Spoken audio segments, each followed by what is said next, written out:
Good afternoon. My name is Dr. Mark Holtzman. I'm the Superintendent of Schools at the McKeesport Area School District, and I'm here to talk with you, video 3, a little bit about what our educational options will look like for the upcoming fall 2020-2021 school year. I'm sure many of you have been waiting to hear from me these options and the opportunities that are provided for your children. Like many of you, I'm eager to return to normalcy. But the new normal may not be what we expect it to be. Last year, when school ended in approximately March, we may never see schools look the same as they did at that time. I took the opportunity, as I promised, to sift through all the emails and phone calls that we received, the feedback from the community to help make the decisions that are necessary to educate the children of our community. I really appreciate the feedback and the opportunity that many of you have taken to share your concerns, thoughts, feelings, and encouragement, which is much, much appreciated during this time. I hope during this video I could bring some answers to some questions, as well as answer some questions directly towards the end of the video. As I discussed in earlier videos, we are moving forward with opening our schools 5 days a week. I think it's important that kids have consistency and the opportunity to interact face-to-face with their teaching staff and the educators that we offer here at McKeesport. As we think about the reopening plan, there's several kind of options that we've considered and thought about that may even sound a little different today than they did last week due to PDE's recent guidance that was released, I think last Thursday, about the reopening of schools. Prior to that time, as many of you have wondered why we've referenced Bucks County, Chester County, Allegheny County still until this day has not provided guidance for the reopening of schools. So it's really, really important that you look at guidance from the medical professionals to determine what's in the best interest of children and how we can maintain safety. So as I've mentioned already, the first option is to totally reopen our schools, to have our children back in schools with our teaching staff, considering the fact of the masking order that all children and staff will be in masks as they enter our schools and go through their educational process throughout the day. The second consideration is more of an alternative schedule or model that is something that's been kind of thought about most recent in the last few days. Thinking a little bit about how we can do just a better job with social distancing, consideration was taken by the administration to propose a new model to our school board for consideration in the future. And that model was very simple. Children would all report to school 5 days a week. The alphabet would be split in half. And for conversation purposes, let's just say alphabet last name A through M. Children would report to school in the AM, and they would receive all their courses, all their coursework in each of their classes that go through their normal schedule in the morning.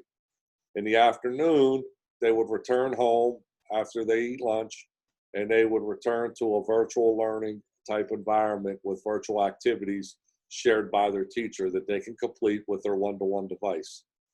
In the afternoon, the second half of our students would then report to the school building, and they would receive their half day of face-to-face education, and they would then receive their virtual activities that they would then work on the following morning towards looking at how they could fill a full day of instruction. They would do that each and every day. They'd follow their exact same schedule, and we would do a phased reopening where we would look at this model for approximately 3 weeks to start school. It would support the social distancing concern that some of you have expressed. Our school buses in our schools would have half our students. So instead of 33 or 3,400 children, you would have approximately 16 or 1,700 children. Each building would be cut down. So our high school with approximately 1,000 would have about 500 children, and so on and so on. So I think we would consider that as a viable option. It's still not the best interest of having all children in schools for their entire school day. And there are some drawbacks. It'll create some concerns with child care issues for some families and other concerns for struggling learners that are not going to get a full day of education. But they will get a full day of education with the virtual activities that are presented. So that is an alternative to our plan as we move forward. Masking still continues to be a priority and does not become an option. It is a non-negotiable issue that we need to consider. But our school board of directors will vote and decide on what's in the best interest of our children. And I think that viable alternative for education is a much better option than a strictly virtual option or a hybrid schedule where children only attend schools 1 or 2 days a week. Some of the big challenges with hybrid schedules are feeding our children. Our children will only have access to meals when they are currently in school. So if that hybrid model was 1 or 2 days a week of education and working virtually from home for 3 days a week, it would create issues when it comes to food service. Furthermore, I think children have the lack of inconsistency and the opportunity to relevant instruction face-to-face with their teachers and getting to know them and meet those and educators have the opportunity to meet the needs of those children. So I think furthermore, we have to consider those options as something that's necessary and important as we move forward into the future. As we look at our third option, which would be a virtual option for all families and children that are truly uncomfortable with returning to school under any circumstances, whether it's masking, whether it's social distancing, and they truly feel that the virtual setting is necessary. We have a comprehensive cyber school that is part of the McKeesport Area School District for many, many years. At least 15 years we've had this cyber program that has functioned and operated at a very high level. We've had children graduate from that program. We have children come and go between that program and the brick and mortar schools. So we are a little more prepared than other school districts by having our own virtual option. I'm going to share with you, by sharing my screen here shortly, a few options or details about that educational option, so that if you are considering that that's in the best interest of your child, that we have an opportunity and an easy way for you to look at that and schedule and sign up for that particular program. As I mentioned, children will receive a one-to-one device, but those devices are in back order at this point. So we're hoping to receive those at the end of August, beginning to September. So a phased reopening plan will allow us to distribute those devices and allow children to get acclimated to those things as we move into the potential of opening fully as full school days continue to be considered by our school board of directors. I'm going to share my screen at this point so we can take a look at some of the educational details of the educational options. So MASD Online Learning Program 2020-21 uses Edmentum as a platform for the particular program. We've, as I mentioned, been doing it for almost 15 years. We have eligibility. Students are eligible for all online courses, whether they're students with IEPs or GIEPs. They would have to have IEP meetings prior to enrolling. Classes are monitored and taught by state certified staff. The McKeesport Area School District teachers will be monitoring that most asynchronous classwork. The program is fully accredited and a program that is award-winning as far as the curriculum is concerned. 3 ways students can participate. They could be full-time online learners, all classes online, instructions provided online by the online teachers along with shared example lessons. You could be a part-time online learning student and the online classes are taught by teachers and you attend brick and mortar in the building. They're able to attend the building for classes like vocational education or things of that nature that may not be able to be offered in the online setting. And then we have credit recovery that we provide for our secondary students for children that may need to recover credits that they were unsuccessful in the past. Online application due dates. To give you an idea, we're looking at trying to determine who's interested in the online setting to determine how many students will be returning to schools. Once you enroll in the online setting, you'll be there for the entire 9 weeks so that there is some consistency and students are not moving between the programs every few days or every few weeks. As you can see, these are the dates, the applications that are due. And we'll talk a little bit more about how you access those things as well. Attendance requirements for online learning. You're expected to work a minimum of 5 hours per day. The system operates 24 hours a day, 7 days a week. So you're welcome to access things beyond school hours. But they are things that it is necessary for you to be logged on and engaged in the activities to be more present. The online grading policy is somewhat similar or is the same than our McKeesport Area School District policy as well. So you can see what grades equate based on the number of percentages. McKeesport Area School District online students receive, these are the real advantages of the program. There are engaging projects, digital curriculum, many courses that align to the ACT,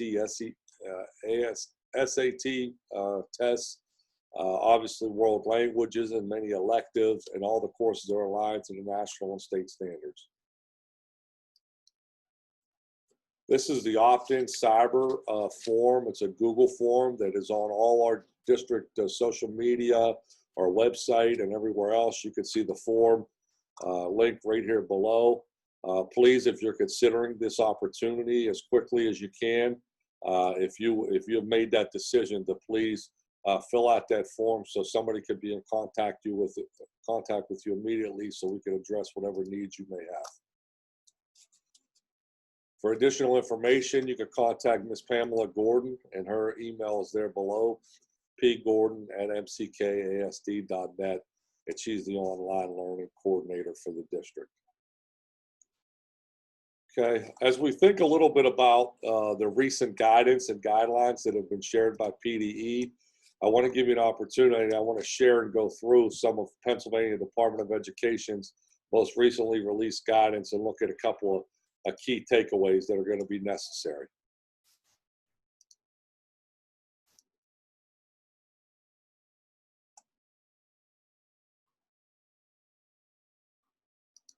I'm going to share my screen again to make sure that we have,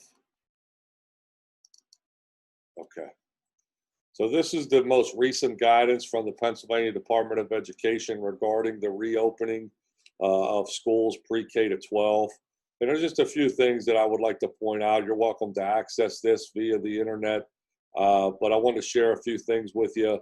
The busing and transportation, there's no negotiation between bus drivers and students wearing masks on those buses. Also, it's been stated that you have to have a medical excuse, and it has to be written into a child's plan to determine whether or not they could not wear a mask. There has to be some excuse available, not just excuse from home. Okay, desks and seating. When multiple students are in a closed space at your classroom, seat students at least 6 feet apart, facing the same direction to the maximum extent feasible. When classrooms are a little smaller, some of those 6 feet areas may be a little more challenging, but it is necessary to maintain safety, and we're going to do our very best to provide that opportunity. Also, to make sure desks are faced the same direction so the children are not interacting with each other as much. Also, hallway conduct, creating one-way hallways, as I've mentioned in the past, stairwells, limiting or eliminating lockers when feasible. Keep students in classrooms and try to limit those rotations or movement between your schools. Cafeteria, very important factor that all students must maintain 6 feet apart. So we are looking at ways to recreate our cafeteria, our library, and other spaces in our schools so we can provide lunches to our children so that they are not within 6 feet of one another. And furthermore, just to continue the masking and covering order, as I mentioned in the previous video, these masks were all provided for our teaching staff, and we are in the process making decisions along with our subcommittees of each schools on what is the best interest for children as far as masking or plastic clear face covering as it's presented, to give you an idea. So that's just a brief rundown of what this new guidance looks like. There's many other sections of details. So please feel free to access that on your own and get familiar as far as contact tracing and other things that can and will be relevant to the safety and success of your child. So one thing I want to clarify about a virtual learning environment, if in fact Allegheny County is shut down and school is not permitted at all and all children are left to learn remotely, our school is going to take a unique approach to that effort, and all teaching staff will be expected to manage their classroom settings the same way they manage their in-person classrooms. So that means that they will be responsible for logging on, hopefully from their classroom, and providing engaging instruction from their desk or their classroom setting to their students at the time in which they would have met in the school building. So that gives the opportunity for a homeroom period, attendance to be taken, and students the opportunity to engage with their teachers on a face-to-face interaction. So that's kind of where we're moving in that direction. So that'll be a little different than our asynchronous cyber program that I just recently spoke about for children that opt into that particular situation. Our children that are all going to be learning virtually will be doing it in a way that will follow their same schedule that they have in the school building if in fact we are closed down. The cyber model that I explained through the PowerPoint is a little different model that is provided curriculum through an outsourced program that will allow you to work remotely, but from your home without following the exact schedule that you had in your high school or in your middle school or in your elementary school. Those classes will be paired to those particular classes, so they'll be the same types of material and they'll be aligned to the Common Core standards. But the actual, maybe the procedure and the process and some of the lessons may not be in exactly the same order as you may have received them in the brick and mortar school building. So I want to make sure that I clarified that for everyone as well. Also, to talk a little bit more about our hybrid opportunities, as many of you have questioned that through our avenues of social, through our email, as well as our hotline, or why not more options being considered or consideration being made for going to school for 2 times a week or things of that nature. I mentioned the possibility of not being able to feed children consistently. We do have a large transient population in our school district that oftentimes move between school districts throughout the school year. Oftentimes there's more than 50% of our children and families move either after the first day of school or during the school year. So that creates some challenges. We have lots of students with special needs that we need to meet their needs as well in a school building and face-to-face opportunities. So I think those are things that are also barriers, but I think also childcare becomes one of the largest barriers of where children are learning 3 days a week, and it can be they supported by families. And what does that look like for a first, second, third, fourth grader as far as navigating a computer and working virtually consistently for an extended period of time? So we're doing our very best to interact with our children in our schools because we think that's in our best interest at this point.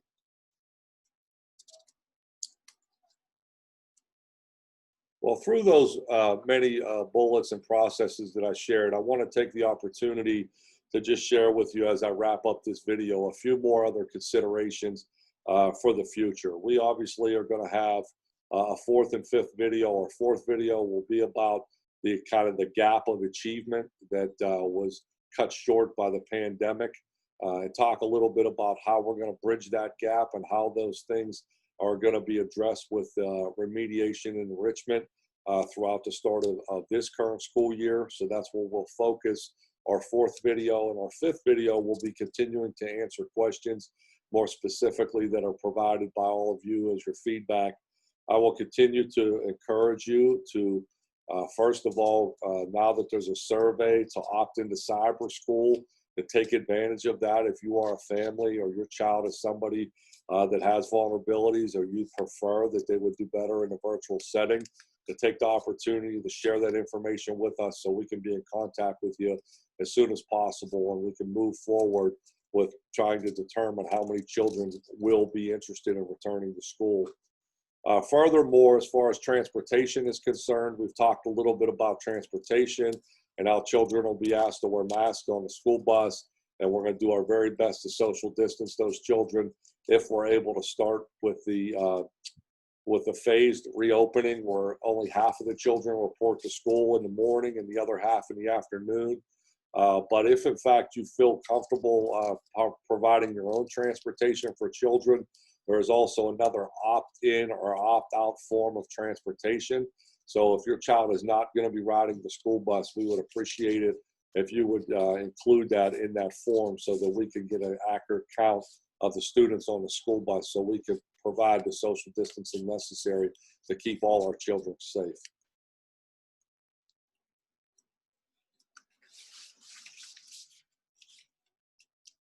Also, one thing I failed to share that I think is vitally important.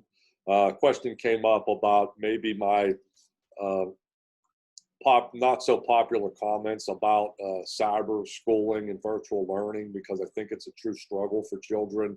And I wanted to share, I had the opportunity to look up and reference a study that I read last year about June of 2019. And a study came out of the Center of Research and Educational Outcomes out of Stanford University.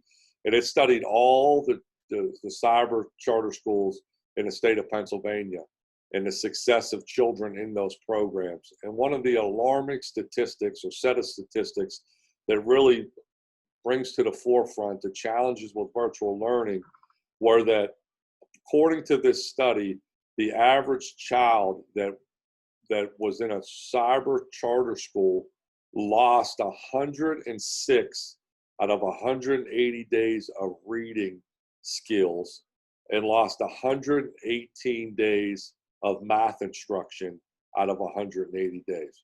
So that is far more than half of their instruction was lost because of this cyber option. So I want to be clear that that is not me with a personal agenda. This statistically, the data proves that the cyber options are much challenging, although we're going to provide as a robust of a program as we possibly can and interact with children.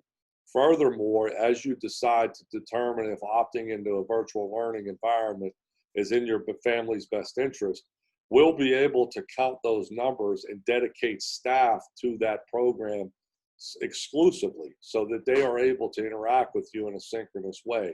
So I think that's very, very important as you go to report the information to us, knowing that we'll be able to transition some staff maybe from brick and mortar teaching in the classrooms to working virtually alongside your children throughout the day so that they are able to get support and explanations when necessary.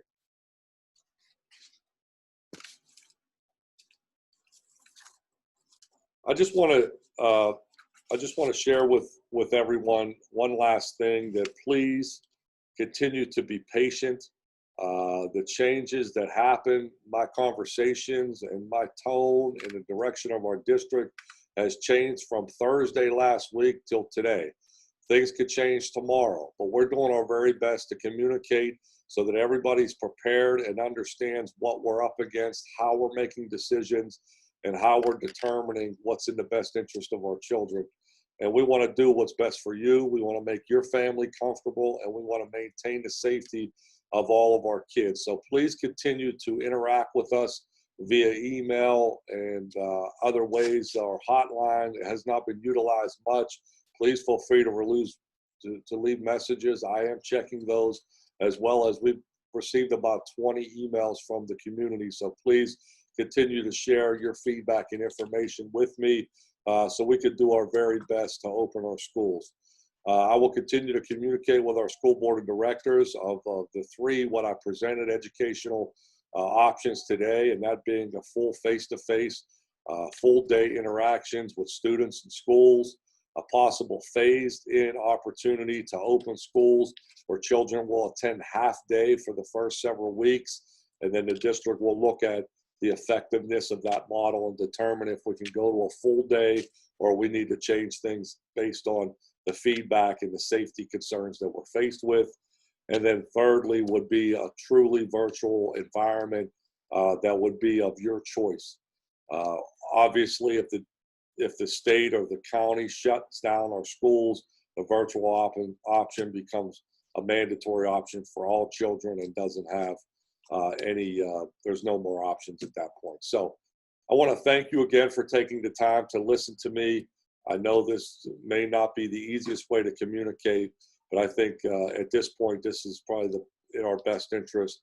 I look forward to hearing from some of you, and please stay safe. Thanks.